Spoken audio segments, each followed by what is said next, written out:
I need a job title so then I can tell people this is what I do, this is who I am, versus actually being comfortable with the discomfort of not knowing.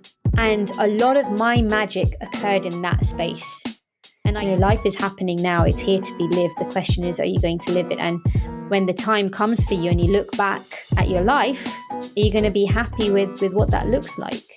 Why should I feel guilty about my own life and my own career? I'm the one living it. What are you passionate about? If you are going to start from scratch again, you want to know you're doing the right thing for you. That's authentic. That's aligned to who you are as an individual. I think when people understand that they are not their thoughts, that shift, that moment is so powerful. Being someone who challenges everything.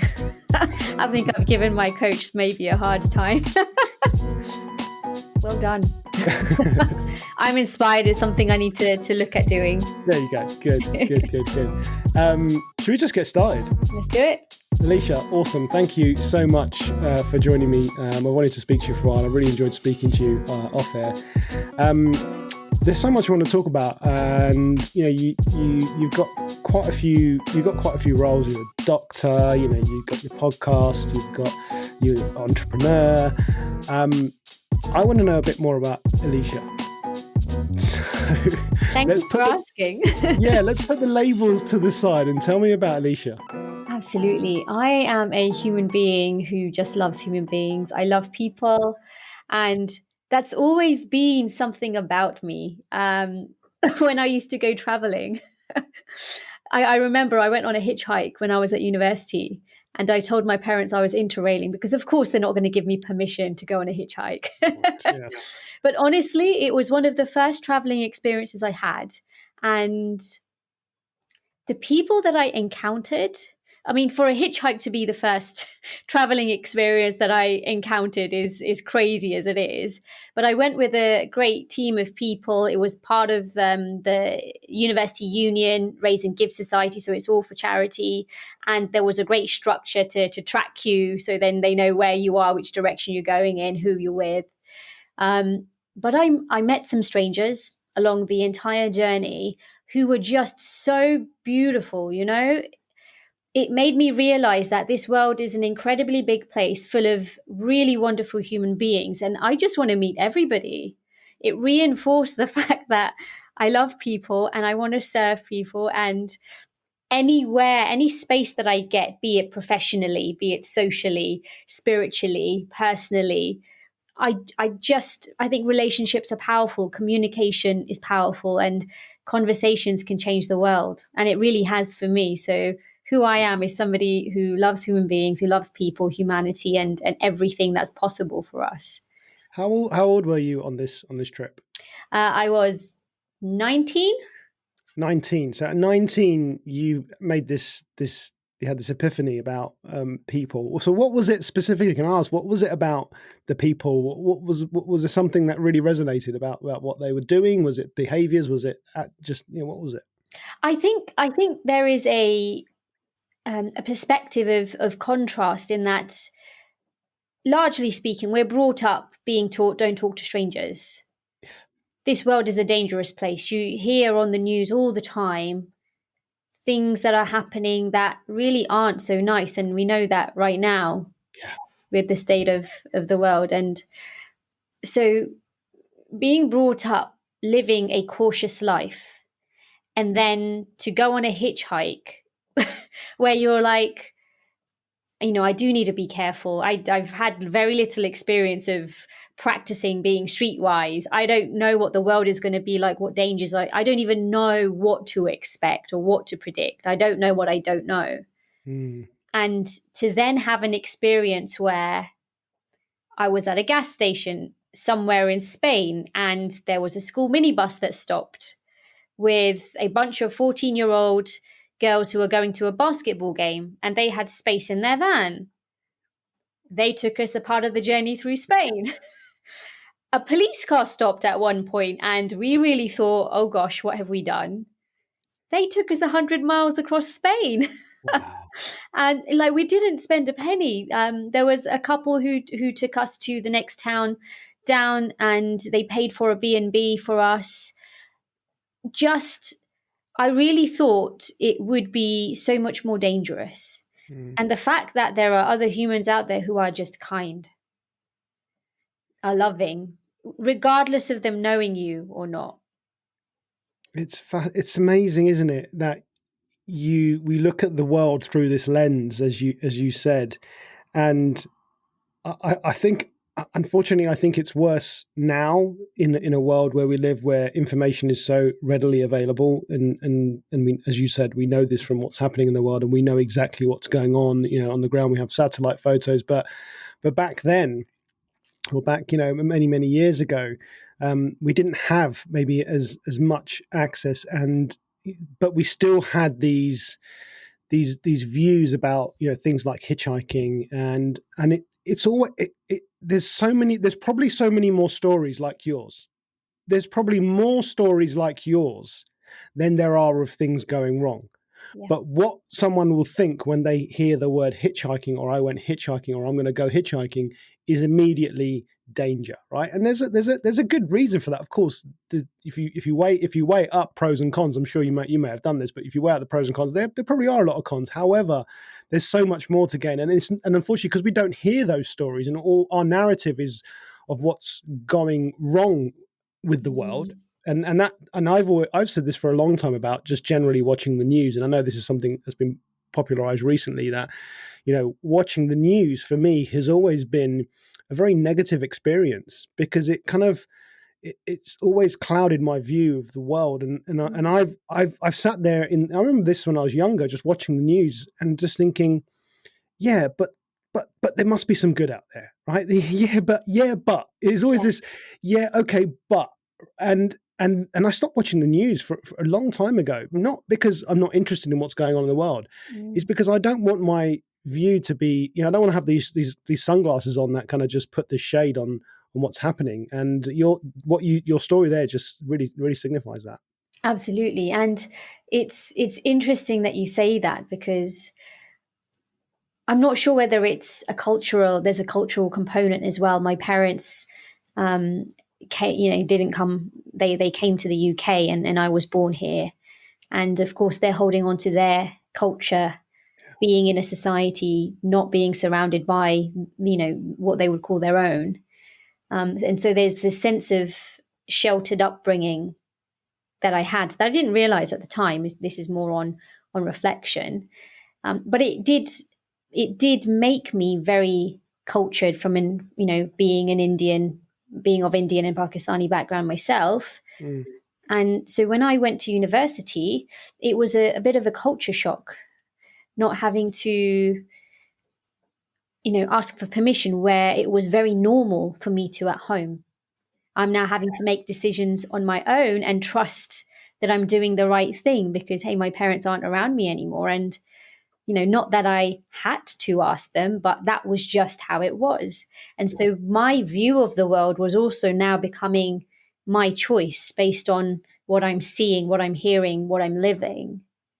And a lot of people called me naive, but I still live in a way where people are good until proven otherwise, rather than the other way around. And I think a lot of people do live, for valid reasons, do live in a way where you've got to be more cautious over kind or open. And another trip I went to Mexico to present some work at a conference, and I went on my own. And I've never been to Mexico. And again, Mexico is portrayed a certain way in the media. And so there is an element of fear going on my own. And I had a choice on this trip as to whether I do live cautiously, or whether I do that along with being open to the fact that these are human beings as well. There is kindness in the world. They're just like me from a different place. It doesn't make them any different.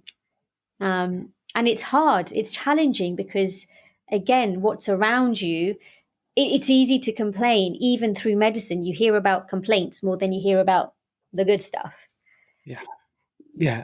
And I just want to come back to what you said there about upbringing and culture, and of course that's of course got a big part to play. You know, Mm, our I don't know where your parents were from, but my parents were from Africa, and mm, you know, they tell us the story about when they came to this country and the struggles that they went through, and you know, all the difficulties that they had during that time period. So there's naturally going to be an element of caution, of anxiety, of worry. You know, my dad tells me stories about racism when he first came to the UK, when he set up his business, and he had a shop, and there's things that used to happen in the shop, and so naturally he's going to tell me as a boy growing up, be careful of people like this in the world, son. This yeah, is what, because that's what he saw, right? And that's yeah, what his experience was to that point. So of course I'm growing up, just, you know, I feel looking back now, it was very sheltered, but I understand now why that was the case. And I think at first, when I was going through it, especially when I became a teenager, it was frustration. It was like, can you just stop? You know, stop being like that. I want to go like it's I want control, right? Like you said, mm, you go to university and suddenly you don't have to ask permission. mm, But looking back, I can understand that is, and it it is important that we do cultivate our own kind of experiences in our life, and you know, it's not naivety is a I don't yeah I have heard that saying before, but I think it's I wouldn't use, you know, if someone came into your world, then you know they might be naive to what's happening in your world. So it's really just it's just based on what your experience is, right? So, but yeah, and I think that has a massive part to play, and also your experience, and this is something I mentioned before, and our experience, you know, and this is something I had a conversation with my father recently, in saying that, you know, yes, you've gone through so much, you know, hardship, and it's very difficult. At the same time, take into context what it's like for this first generation of Asians, Indian, Pakistanis who are born here, mm, because we have our parents have their identity, it's their culture, it's their religion. They're very much tied to it. It's very mm, integral a part of them. When I was growing up, I didn't know who I was, what I was, you know, because I'm growing up in a world where everyone looks different. Everyone's eating different food. Everyone's doing different things on the weekend. Everyone's got different hobbies. And then I come home and it's different. So, you know, there's this identity crisis. And you're just thinking, well, am I Indian? Am I British? Am I English? You mm, know, what am I? And then you're trying to find yourself amongst that. And then there's mixed messages coming from home, and then you go to school, and you know, you hear something that's your parents tell you home, and you go out in the world and you experience something completely different, and you're just yeah, thinking, what's going on here? It doesn't make sense. It's that level of confusion, which is also difficult to navigate when you're a younger person. yeah, absolutely.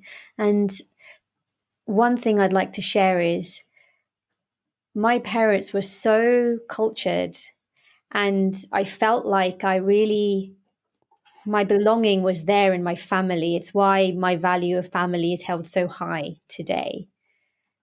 It was very different at university, coming from a town where there is a very small population of ethnic minorities to a university where it is just so diverse. It was really great to bring everything that I was through my family into a wider community. Mm. And it really has driven spiritually as well who I am today.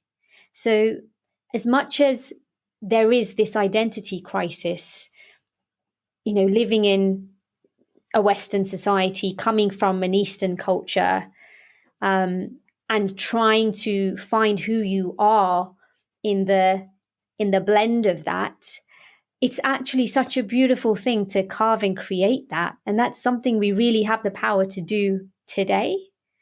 And you know, and I feel for the generations prior, because they lived in a certain society and were then moved elsewhere. My dad came from East Africa, and Right. in the 70s moved here to the UK. And just similar to what you were sharing, he encountered racism, and he was trying to find where he fitted in. And you know, I am blessed to have the parents I have, because I am where I am today. And as much as they have their views based on their life experience, which isn't wrong, it's just their life experience, for the kids to then live through their learnings as well as have our own experiences from the world and try and navigate that. It is challenging because we are getting different bits of information from different places. Yeah.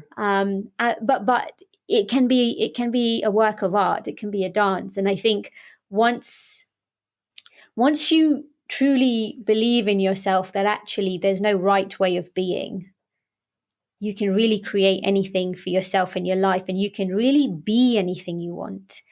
I'm so glad at the beginning you mentioned, forget the labels. Who are you, Alisha? Because I think when we introduce ourselves to people, naturally the first thing typically in a conversation is, what do you do? You identifying who you are with what you do. And actually, they are two separate things. And yes, you may be 100% in on what you do, and you may be really passionate about it, but there is a distinction there. And I think it can work to your favor to actually figure out for yourself, who am I as a human being? And not, be it from a cultural point of view, from a social, personal, professional point of view. We don't have to label ourselves with a title. Today I choose to be a being of love.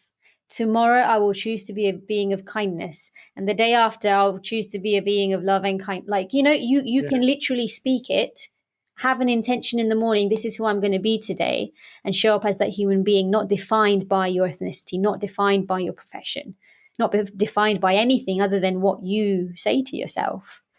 And I think when there are so many angles at play to your identity, it is really powerful to find that space for yourself where you can just be liberated from labels and powerfully be who you are, because you're choosing it here and now by speaking it into the world and living it. That was beautiful. That was absolutely beautiful. And I think there's so much power in what you just said, particularly about the labels. And I bring up the labels at the beginning because you're right. We do get defined by our labels. And I also realize, actually, just the kind of epiphany only happened recently, but I think, at the time I didn't recognize this was what was happening, but I realized that I spent a lot of my life trying to fit into a box. Right, I was trying so hard to fit into a box. Whether it was in the corporate world and climate. Okay, well, this is, some people go chase the corporate world. They chase the career, they chase the money, and that's kind of where I ended up by default. So right, I'm in this environment. This is what I need to do, and everything I tried to do was to fit into these ideas of what society, what the world had said. This is what this kind of person does. I never once stopped and paused and asked myself, what do I really want? And I have done that. I did that, and then kind of I got dissuaded, and then kind of went onto this path. And it was like, okay, well, this is what I need to do. It's only when I really stopped and thought, what is actually I want to do? What is it that pushes my buttons? What is it that stokes my fires? That I've really truly discovered who I really am. And I think you mentioned that journey. I think in a way I look back and I think I'm very, very blessed and very grateful for having that upbringing and having the exposure to the different cultures, because it's made me curious, right? And I think curiosity is a wonderful thing, and whether it kills the cat or not, I don't care. It's a wonderful thing. Curiosity is what's got me learning. It's what's got me sat here in front of you, talking, a complete stranger, just connecting. It's got me, 50 episodes on my podcast. It's got me all.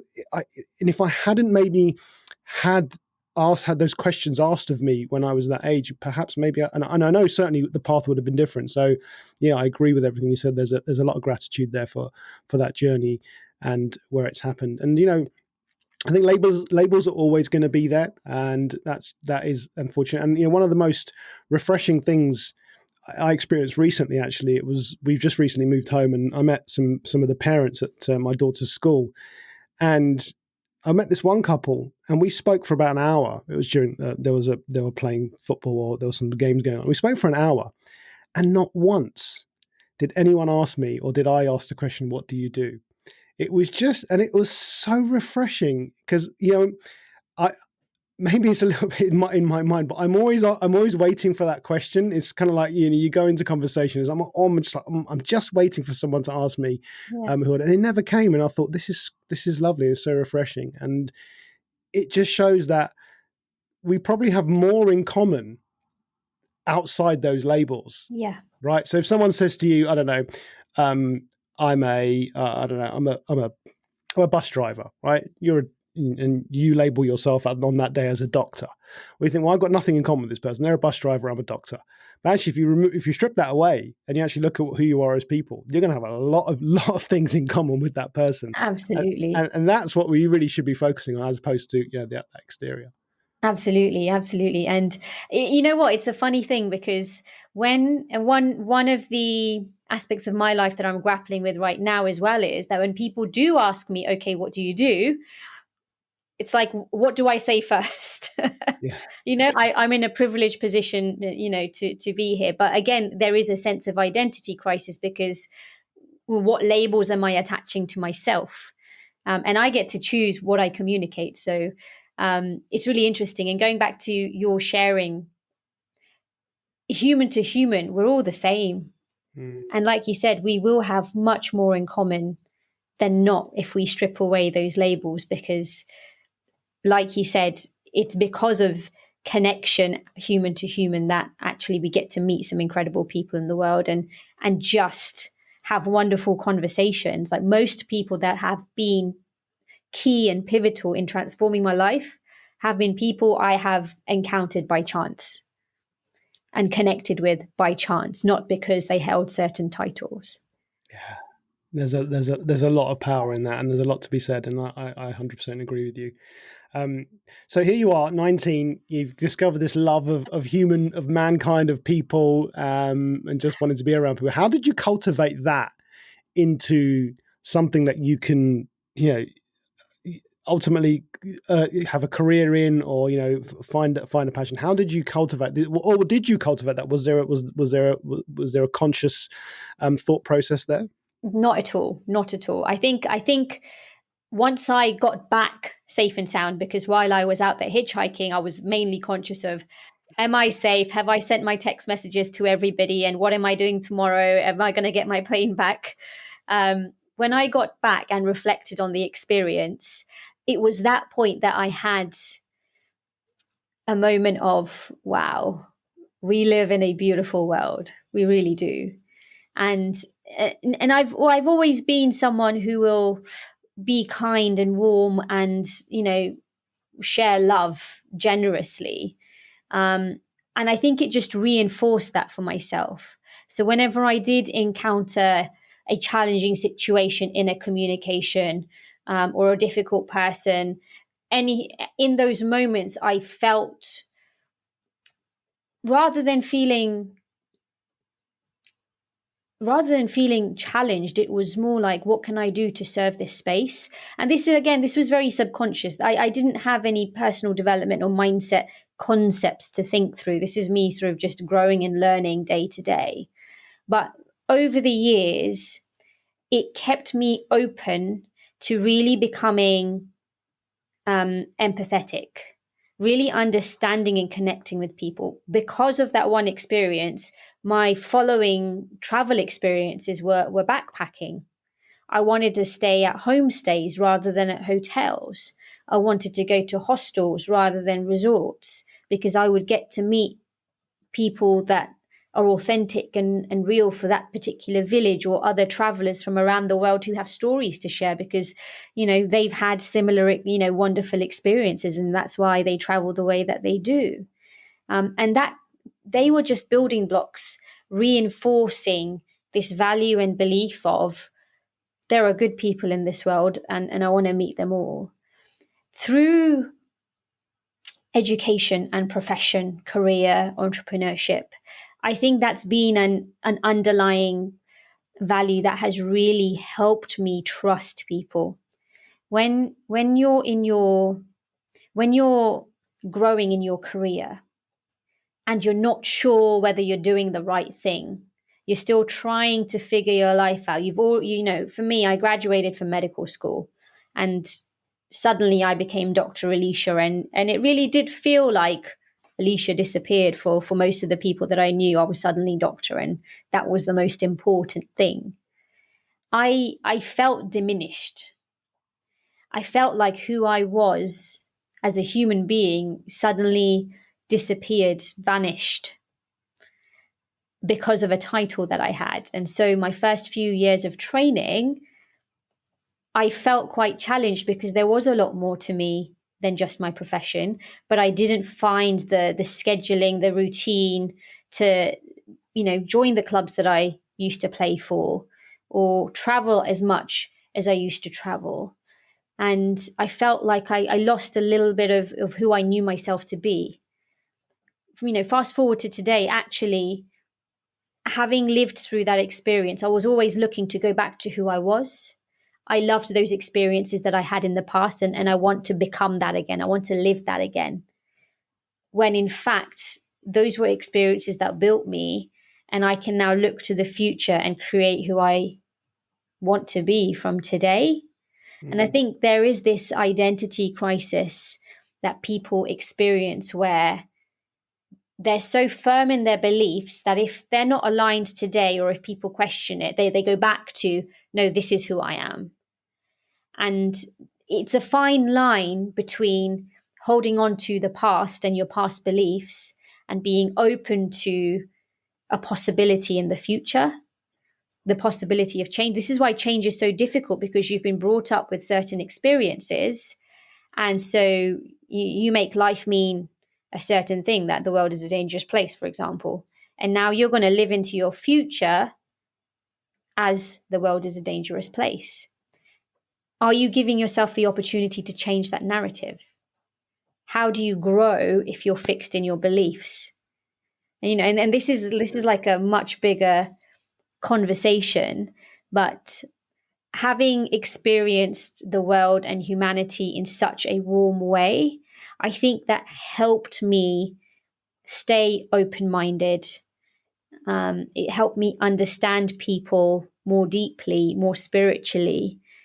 So through those challenging moments where I could have made a black and white decision, you know what? The world is not a very nice place. Bad things happen. And I'm not happy about that, full stop.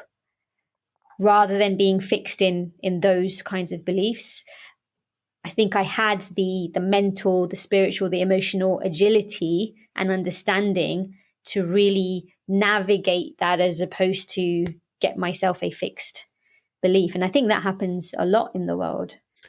I think you're right. I think if you think about what you just said there, in to summarize, would be you became a doctor. You graduated. You qualified as a doctor.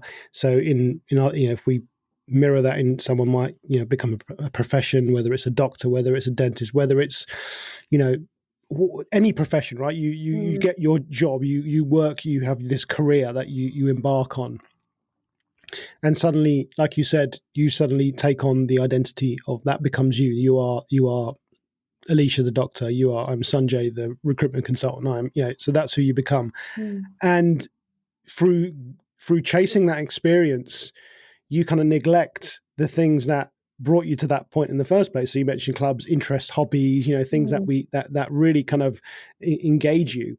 And I'm sure everyone goes through that, right? And it's no wonder that, we see people. I look at my own experience. I chased it for 15 years before I realized that this is not me. This is not who I am. This is not what Sanjay wants to do. So I think that's a very, very common thing. And, I think some people have the mentality of, I'll do all those things once I retire, right? I'll do the rat race.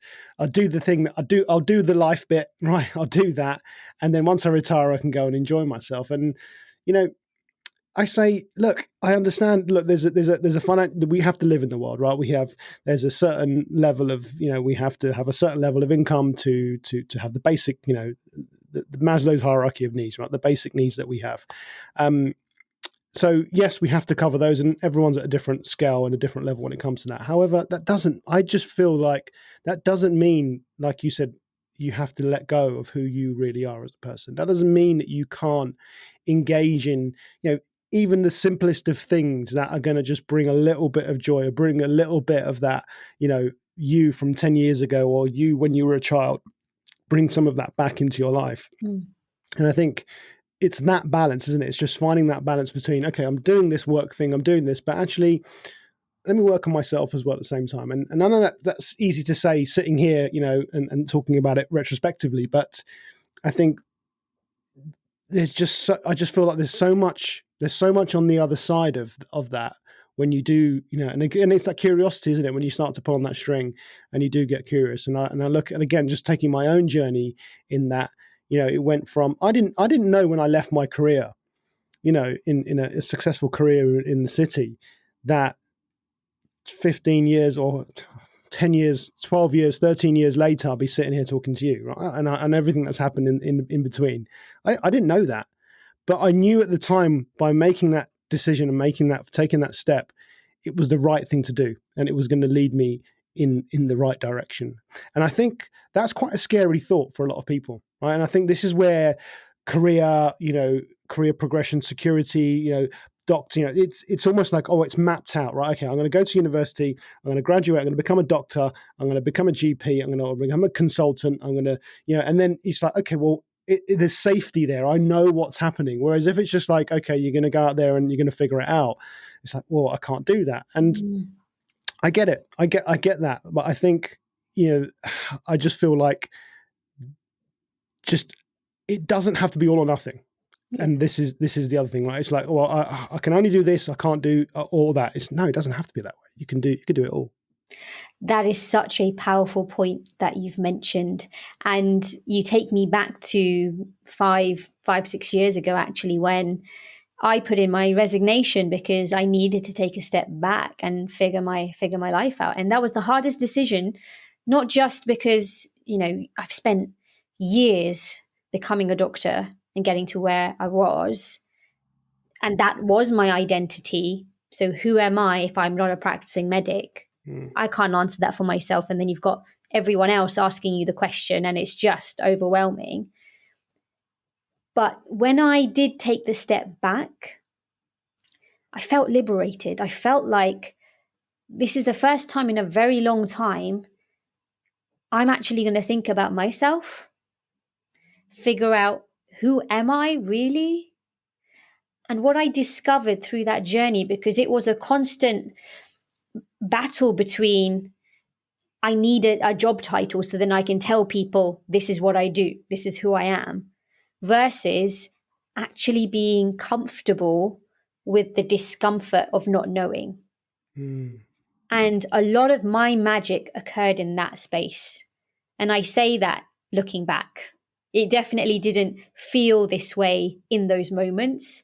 And I think this is a conversation that we really need to empower, because there is so much potential for every individual to really find their spark. And once you do, there's no stopping you, whatever that looks like, whoever you are, whatever your background is.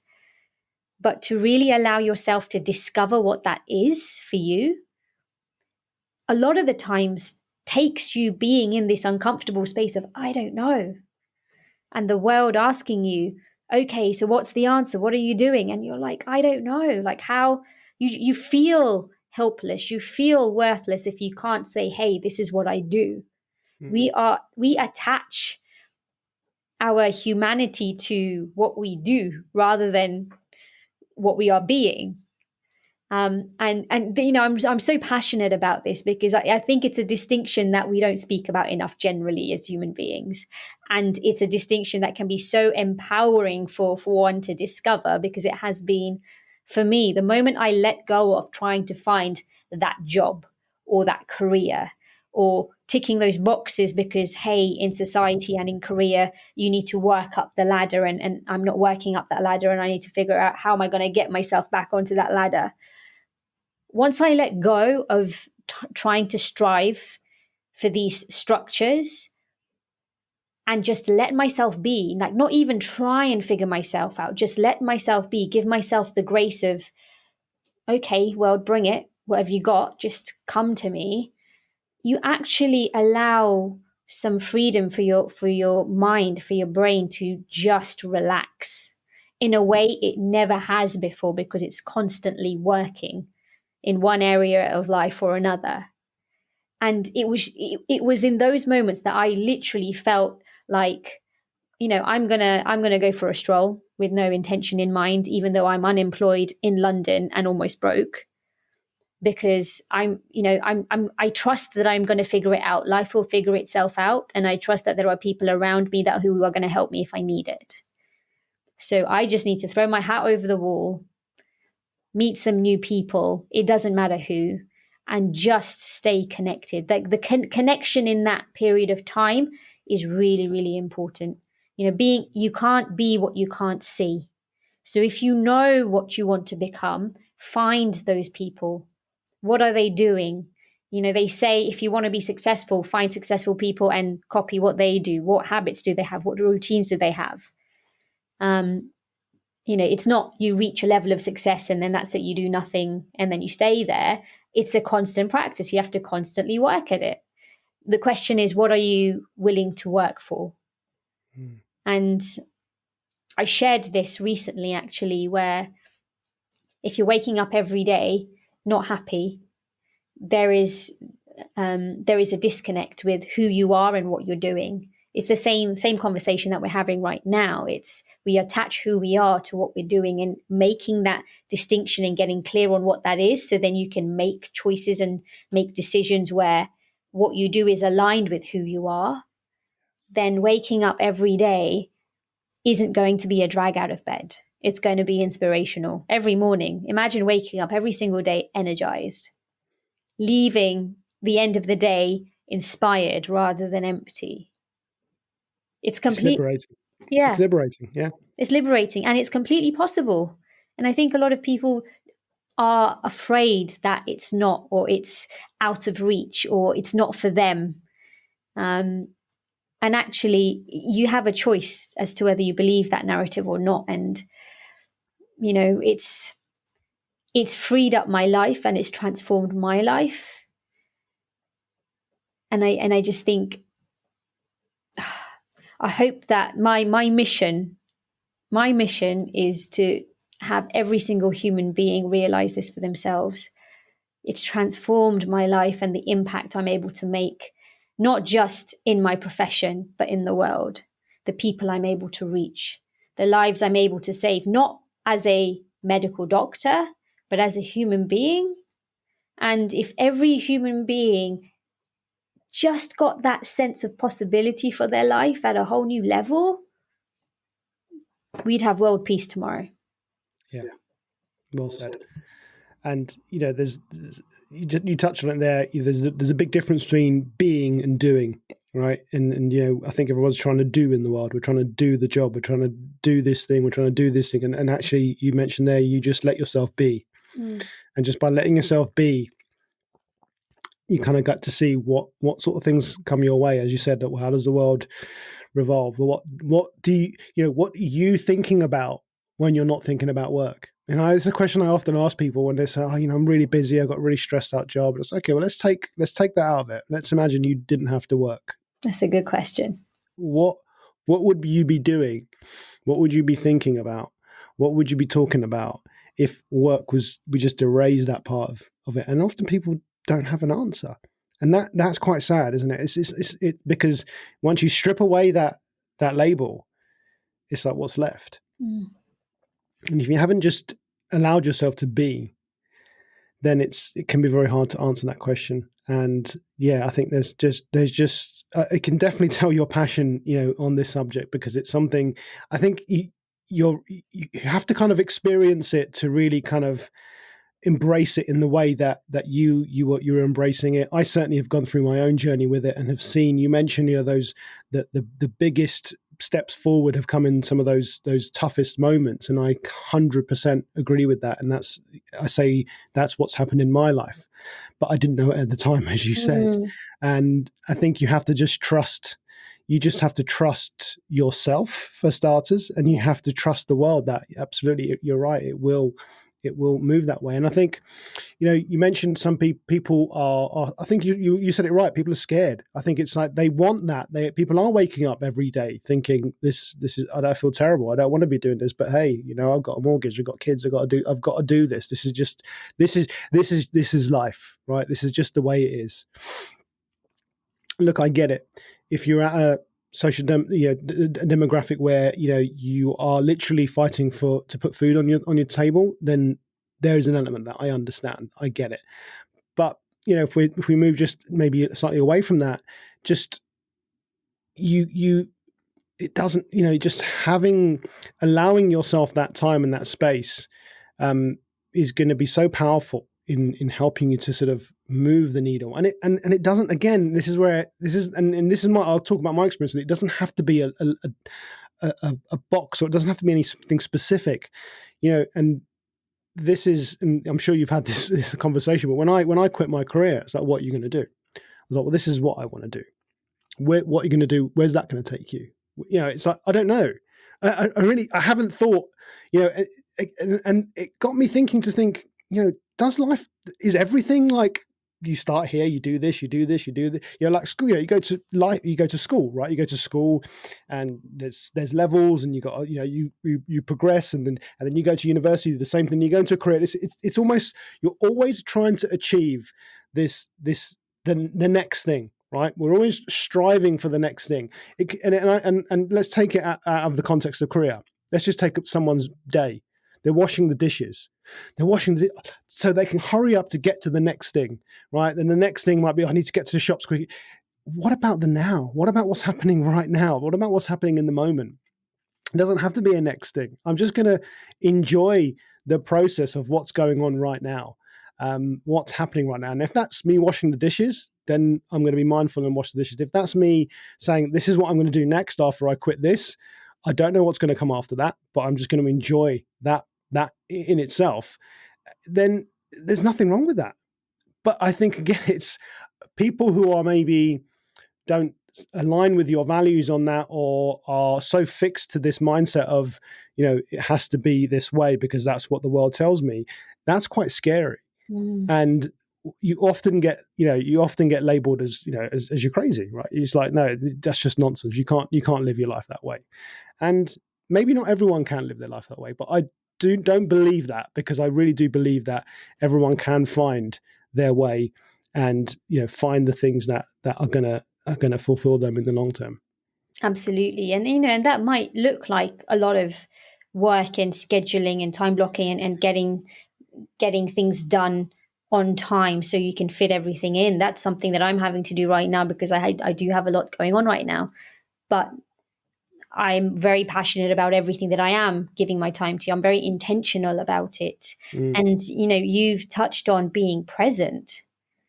A question that I ask a lot of people is, you got up this morning, you made your cup of coffee, you got to work. Do you remember how you did all of that? Do you actually remember, pouring in the water into your coffee? Are you intentional? Are you there? Or does it kind of just happen automatically? How present are we to our day-to-day things? And if that's how your day is looking, how present are you to the things that really do matter to you, to your family, to your loved ones?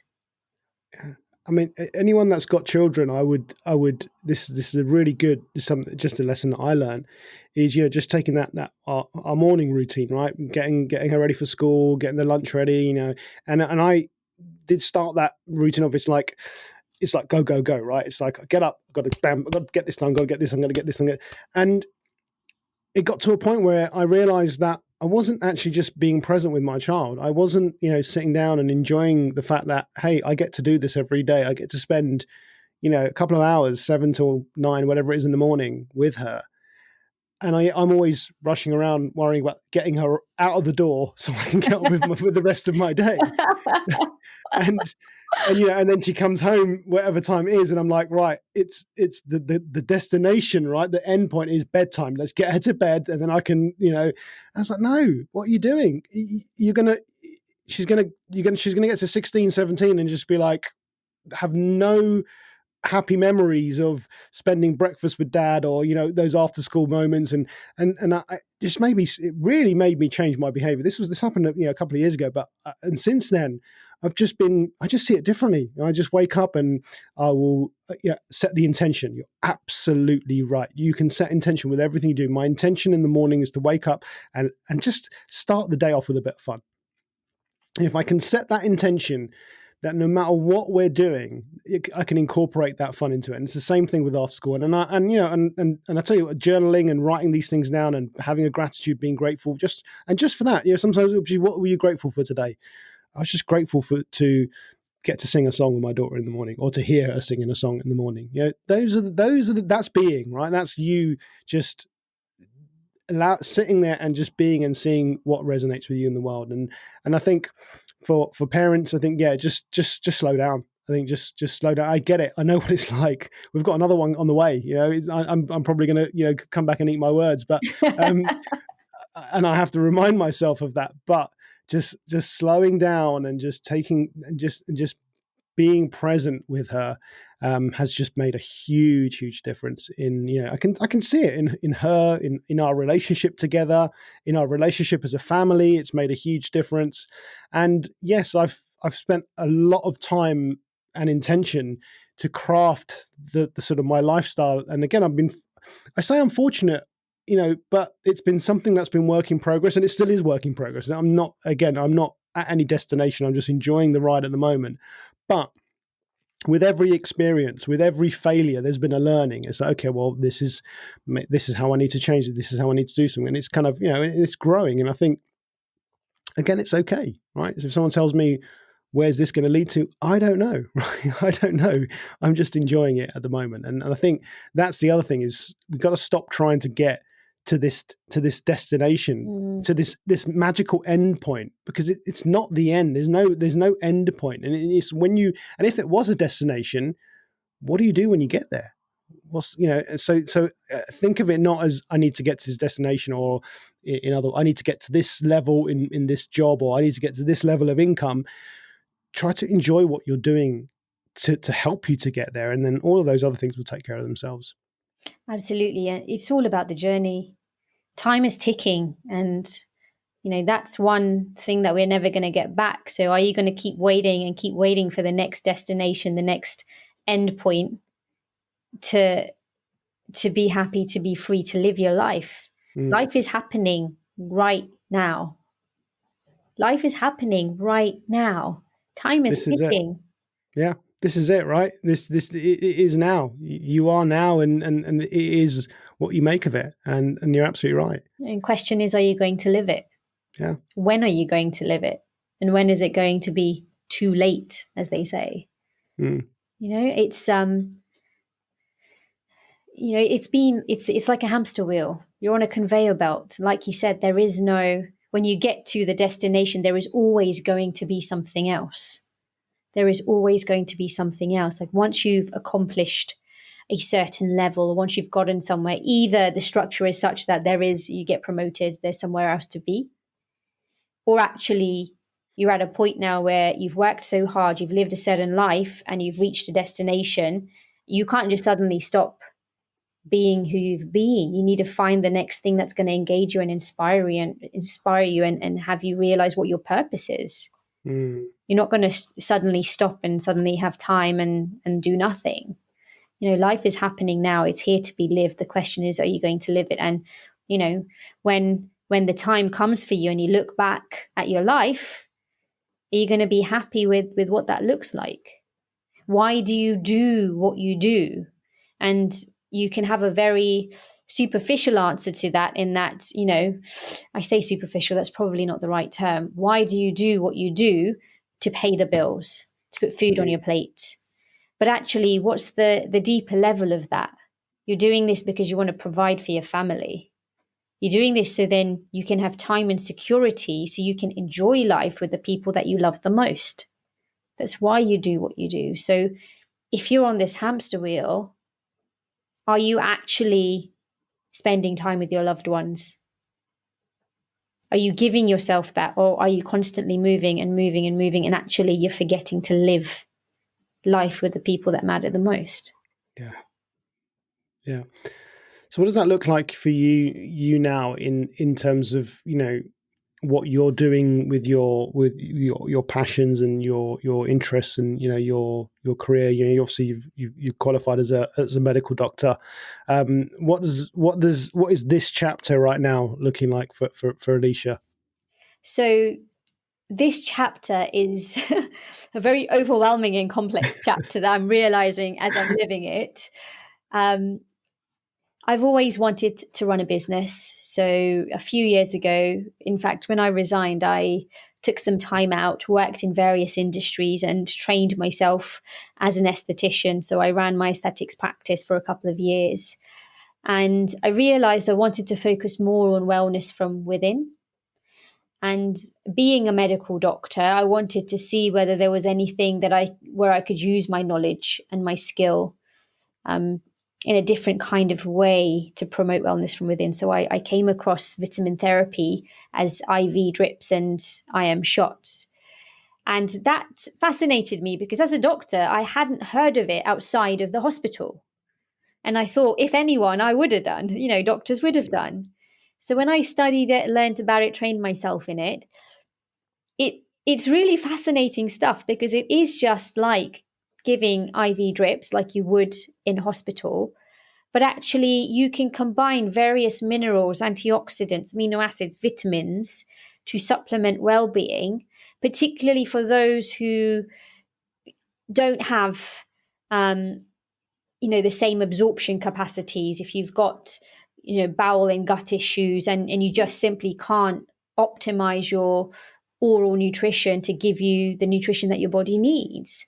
And particularly through the pandemic, I've been finding that a lot of we're all more in tune with our well-being mentally as well as physically. We see articles all the time about vitamins and proteins and amino acids and how we can really feel better in ourselves. And it started from boosting your immune system because, hey, COVID is a virus, through to now actually our mental well-being needs support. And there's a lot of evidence supporting nutrition in mental health and how optimizing your nutrition can enhance your mental well-being, promote it, and really help you feel at your best. Now, one of the challenges of IV therapy in the well-being industry is that it's poorly regulated and there isn't actually very much scientific backing for IV vitamin therapy. There are a lot of studies on oral supplementation, and there is evidence of IV drips for people who are sick and need it in hospital.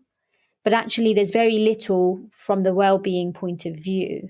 And it's only beginning to come to light sort of relatively recently. It's a bit like the aesthetics industry, to be honest. There's a lot of it going around, but there are a lot of risks and dangers to this practice if you're not trained. And with little regulation, it would be easy to perform procedures like that and not be in safe hands. So when I set up my company, the foundational pillar is, this is a medically driven business. It won't just be, hey, come and have a shot of B12 and a drip of this or that and cure your hangover. This isn't about that for me. This is about, working with your lifestyle, understanding your nutrition, and having a very holistic approach to optimizing your well-being. So that I actually launched that right before the month before our lockdown kicked in. So I spoke about it in February and then it all shut down in March. But last year I managed to reboot and relaunch. So that's been exciting. And it's a business that I can bring in my medical practice and knowledge and my ability to critically appraise and support well-being. I've trained as a high performance coach, so combining that with wellness and well-being is just incredible. Again, there's a lot of scientific backing for the high performance coaching, the type of coaching that I've trained in. And to be able to bring that not only into my medical practice and lifestyle and nutritional services that I offer through my business, as a coach, it's allowing me to serve in a whole new way, combining and enhancing what I'm able to deliver for my clients. Now, just over a year ago, I started a podcast for selfish reasons, because I wanted to speak out about these challenges that I've had in navigating my career. When I resigned, there was nothing that said, okay, so this is what you can try out. It was, I've stepped away from practicing medicine. I need to figure everything out for myself. And it really was people that I knew or connected with that pointed me in the direction of mindset and personal growth. It wasn't even a concept that I really knew about back then. You know, we learned about professional development. We do personal and professional development, but all in the context of the profession. Yeah. I never really thought about personal development for my own life and for various areas of my life and reframing how I see it and how I live it. So when I spent some time doing that and realized how impactful it is and how I'm back in the driving seat of my own life, it baffled me that we didn't already have this in the medical profession. Like, it's so powerful that I did step back into medicine and it made me a better doctor because I focused on every other aspect of my life and my mindset and my personal development. We don't get that in our career. So I started a podcast to connect with other doctors and ex-doctors to talk about how they navigated that aspect of their life and how they've created the businesses, the organizations, the life that they have. And putting it out there, I wasn't really expecting anything in return. It was more I needed this conversation, and I needed to know that it's out there and people are hearing this, because I want them to know that a bigger life is possible if they're looking for one. And I got a lot of feedback saying thank you. This gave me permission to not feel guilty about questioning my career. And that threw me. It took me back to when I was struggling with deciding to just take a step back, to resign. That, yeah, I did feel guilty. Why? But why should I feel guilty about my own life and my own career? I'm the one living it. You know, and I can say this on reflection, but it is that sense of disempowerment, of guilt that you feel at the time. And so as the podcast progressed, it turns out that this conversation is so needed that I'll be running my own event later this year to bring together doctors and ex-doctors to talk about how they've created the life that they have, the businesses that they've started, the charities that are going, how they've become coaches, how they are artists and actually impacting well-being in a whole new way, or how they've impacted their own families, and if they're making a global difference. How have they created that for themselves coming from the field of medicine? And how did they navigate the mindset around that? Because it is, you've spent a decade or two in this profession. It's who you are. How do you start from scratch again? That's what it feels like. I have to start from scratch again. And actually you don't. There are so many transferable skills. And although there are alternative careers and there are things out there that direct you to alternative careers, there's nothing out there that actually has you stop and look at your life. What are you passionate about? If you are going to start from scratch again, you want to know you're doing the right thing for you. That's authentic, that's aligned to who you are as an individual. We don't have anything like that out there for my colleagues. And I think it's probably one of the most powerful things that I've discovered that has had me become a coach, that has had me start a business, that has had me step back into medicine and love what I do as a medical doctor. I was burnt out. I was overwhelmed. And I hated the fact that I was showing up in that state, and I felt like I had no choice but to show up because we're understaffed and the patients need doctors. But who wants to be treated by a doctor who's tired? Who wants to be treated by a doctor whose life is not working outside of the profession? How are they going to be showing up to their job? And actually, if we really focus on the personal life, family, relationships, everything outside of the profession, if we can make that work, it will make you a better doctor, a better human being, and it will have you show up powerfully, make less mistakes. And that's what the medic today stands for. It's what the conversation is all about. And we need to make more noise, not just for medicine, it's for any profession. If you are a professional and you feel stuck by your job title and you have a life that isn't fulfilling you, that isn't working for you, it really is a choice of, right, so how am I going to sort this? Because actually I do love my job, I just don't like the life I'm living, and so I'm showing up unhappy. Or is it actually, this job isn't for me and I need to make a powerful decision to step away and create a new life for myself? Neither are right or wrong, neither are better or worse. It's just what is authentic and aligned to you.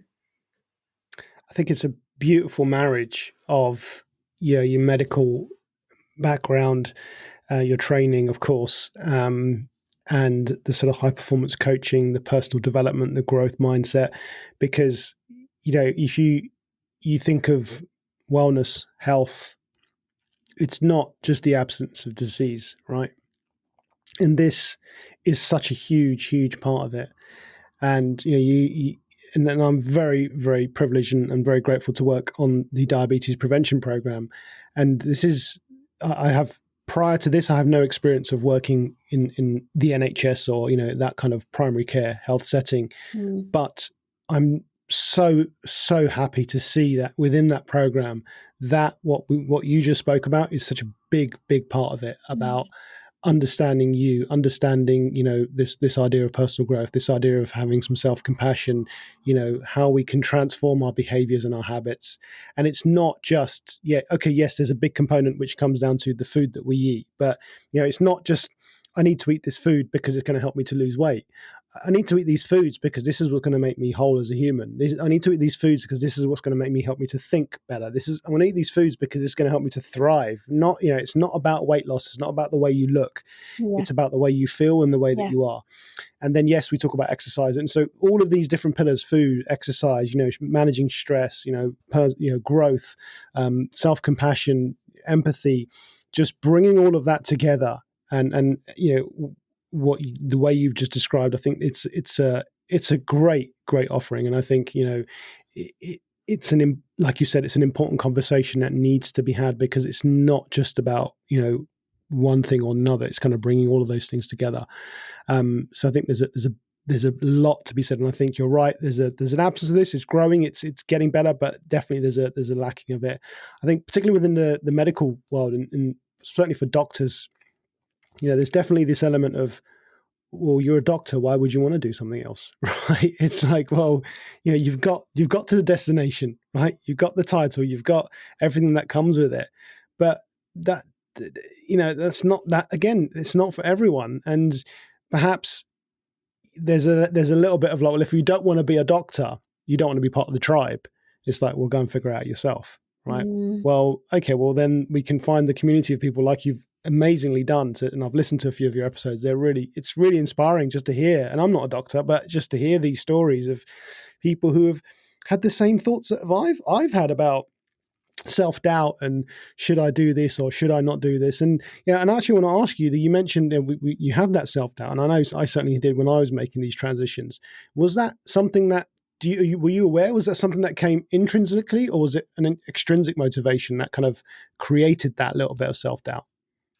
I think it was a little bit of both.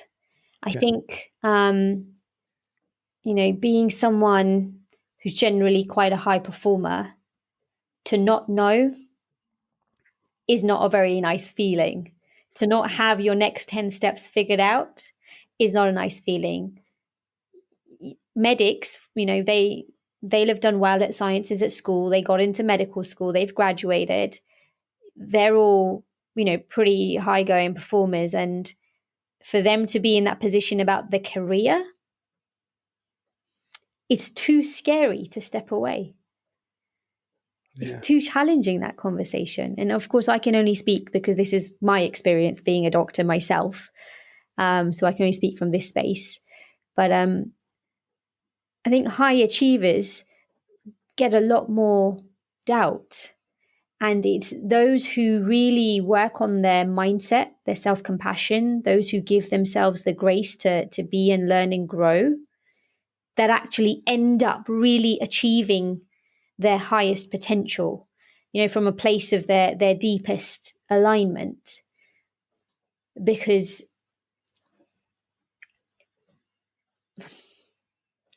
externally, you're always going to have people that ask you questions. People who love you because they want you to do well, they want you to be okay. It all comes from largely a good place. Yes, there'll be people out there who may not be as kind, but you will have the worldly pressures of their expectations, society's expectations, your colleagues' expectations of what to do next. I still get asked, so when are you studying your next exam? So that's not on my radar. Mm. And for me to say that from a place of confidence, as opposed to, feeling a bit guilty about not being on the ladder, sometimes I do find it challenging. In other moments, I feel empowered in saying, this is the path I've carved for myself. But there is always, when you're on a track that's unfamiliar, there's always going to be doubt. When you're stepping away from a track that's familiar, there's always going to be doubt, because it's just not comfortable. Your brain is wired to keep you safe. It's wired to stay away from things that it finds fearful, which is usually the things that are uncomfortable or unfamiliar. So it's only trying to keep you safe. But you have the power to actually say, thank you, but this isn't right for me, or I want to explore that, and that's okay. It's how intentional, how purposeful are you in your decision making? And it's just being aware of the fact that I do feel doubt, rather than this is doubtful as an absolute. I feel the feelings of being doubtful, but I am still in control of the decision and the response that I make from here on. It's just like the distinction between being and doing. It's similarly a distinction between I have the feelings rather than I am the feelings. Yes. I am afraid versus I feel afraid. Feeling afraid is this thing that you can potentially hold and put to a side. I am afraid as it becomes who you are, which is not as empowering. Yeah, well, you're right. It does become who you are. And this is why I am statements in the positive, when we talk about affirmations, are so powerful. Because if you're saying in the context of what you said, I am afraid, then of course that's what will manifest itself. Whereas if we flip that and say, I am brave, I am bold, I am, fill in the gap, fill in the blank, right? Then that's where our mind will gravitate to. And I think this is such a huge part of it. And I think when people understand that they are not their thoughts, Yeah. that shift, that kind of that moment is so powerful. And it certainly has been for me in my experience, and it has been for some of the people that I've worked with, and then just seen them go through that. And for them, it hasn't been this journey of purpose, of passion, of trying to discover themselves. It could just be simply realizing that, I am someone that can lose weight. I am someone that can be happier, or I am someone who can live with a little bit of less pain in my life, physical pain. And it's that perspective which I think is huge. And you know what? It's okay to have those feelings and to think that way. And I think everyone is going to think that way, and everyone is going to have those doubts. And I think it wouldn't be normal if you didn't. But yeah, it's an amazing place to sort of get to. And I think that that whole kind of piece, which is I think something that's coming into this kind of wellness space, and we're just we talk about holistic view and all that, but this really is kind of just stepping back a bit more and saying, okay, what really is the driving factor here? And it all comes down to that, doesn't it? Yeah, absolutely. And all these are tools that you can learn. I didn't know any of this 5 years ago, and these are the skills that I've acquired over the years to keep my mindset in check, to help my body and my mind, perform at the best that it can, which varies day to day. Um, it's not something that you just have or you don't. So everybody has the opportunity to take on these little tools, practices day to day, get them into habits, because over time they do build. They do really, really make a difference. And I posted earlier today about routine. I used to think routine is boring. I want to be spontaneous. Routine is hard, it's too structured. And I feel like constrained with, even with the word routine. I used to hate it. But when I started receiving coaching, and it was one of the first things that I committed to working on, I had my resistance. I found it challenging to write my gratitude every morning, write my goals, and say my affirmations, and just get these practices in. But actually, I persisted, and over time, I can't do without them anymore, because the days that I forget to do that end up being days that I find more challenging. And when I am practicing my gratitude, reciting my affirmations, and I just have my routine in check, no matter what comes my way, I'm already in a better position for it. And I see that now. But it took me going through my challenging behaviors of, I don't know if this is going to work for me, or this isn't for me. And it's because it's different. It's not something I've done before, and I've read about it, but I'd never really experienced the power of it. Taking on anything new or any new habit, it's hard because it's new. But actually, if you persist in things that have even shown evidence for so many people to have made a difference in their lives and their performance, be it trying to lose weight. How many of us know how to lose weight? You eat better, you move more. Knowing that makes no difference. Knowing that's not going to have you lose weight, you have to do it. So how are you going to help yourself do it? In any area of life, wherever there is something, an action to build on, to do routine or practices to build in, actually scheduling them in, having them there. It's new. It's an unfamiliar thing to do because you've not done it before. But actually, if you persist, honestly, it will be worth it in the end. It really has been for me. And being someone who challenges everything, I think I've given my coach maybe a hard time. But I'm glad that he persisted and then got me through, because it's what's created me today, who I am today. Yeah, you're so right, and I think everyone who's gone on that journey has I'm laughing because I resonate. I've been in that same boat, and I'm like, is this really? I know I've read the science and that. Come on, but it's hard to really describe what it's like. Like you said, it's almost like you can't live without doing those practices now. And I think I see, in a similar way, we teach mindfulness, and I see it in people's faces like, come on, that's nonsense. It's all woo woo. And when they actually go and do it, and they come back and report saying, like you just said, I can't live without doing it now. And it's literally, it's like you've just shown someone it's almost like people have this fixed belief about the way things are, and you've almost just shown them that there's this new realm, right? It's not 3D. I've just found a fifth dimension. It's like, what? It's mind-blowing in that say, and it's literally transformational in that way. You touched on a few things there, and I kind of want to just ask, almost end on, this podcast is called Stay Whole Podcast. So what I want to know from you is, how do you stay whole in the sense that, what are the habits, the practices, the non-negotiable daily things that you have to do to sort of be your best self? The number one thing is gratitude for me. No matter what my day is like, finding the light, finding something to be thankful for, acknowledging somebody or something, whatever it is, gratitude takes me to a whole new world of blessing. And to hold myself accountable, I actually do this on social media, on my stories, because sometimes it does get too challenging, and I feel like I don't want to do it today. And if I was just writing it down, I know that, knowing myself, that I would just slack and not do it.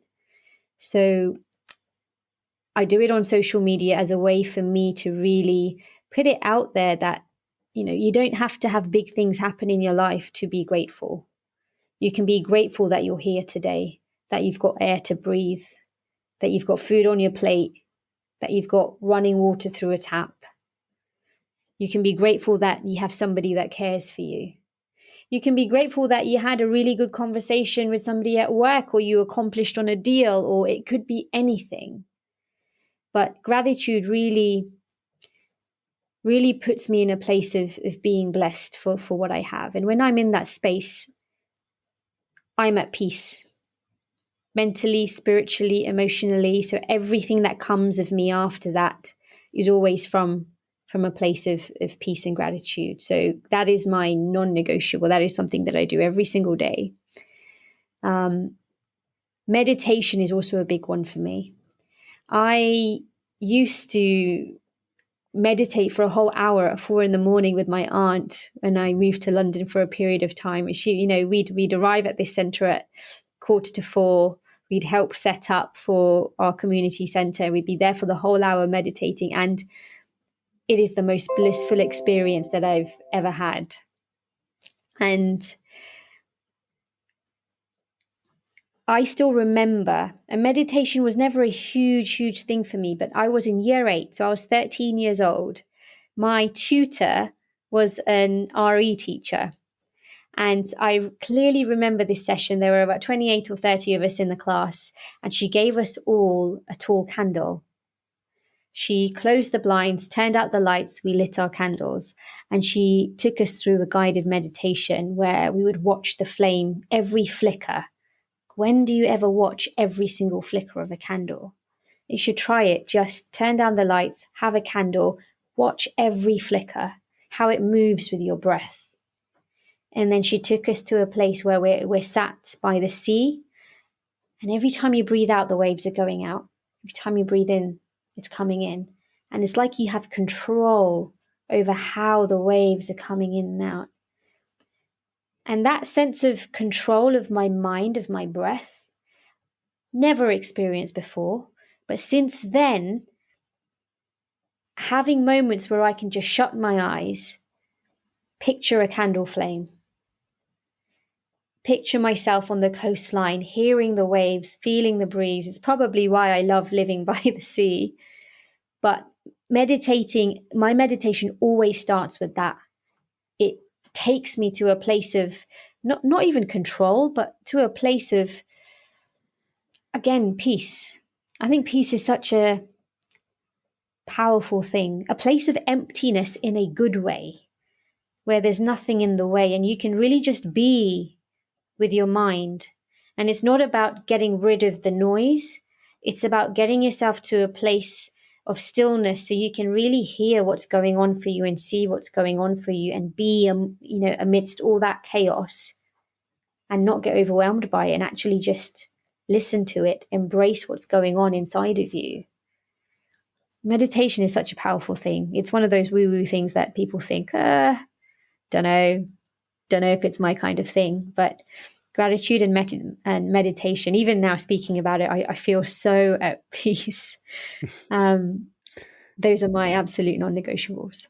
I love that. And think that the flame story is a fascinating one, because one of my most recent discoveries of a way that I found, you mentioned that inner peace, that stillness, that mindfulness, is since we moved to this new place, we've always wanted to have a fire pit in the garden, so we got a fire pit, and it was it's fun in summer, you get around. But recently, over the winter, actually, I started going out there and starting just the act of building the fire. I find it so therapeutic. And then I will just light the fire and I would just sit there outside in the freezing cold and I would look at the flames, just as you said, and I would just watch with awe at what the flame is doing. And that moment, those moments I'm doing that, it's unbelievable, this calm that just comes over me. And all I'm really doing is sitting there watching these flames. But I'm not thinking about anything else in that moment. And it is so powerful. And people that maybe are unsure, I always try to look for examples where everyone's had moments of being mindful, and I think meditation and mindful is slightly different.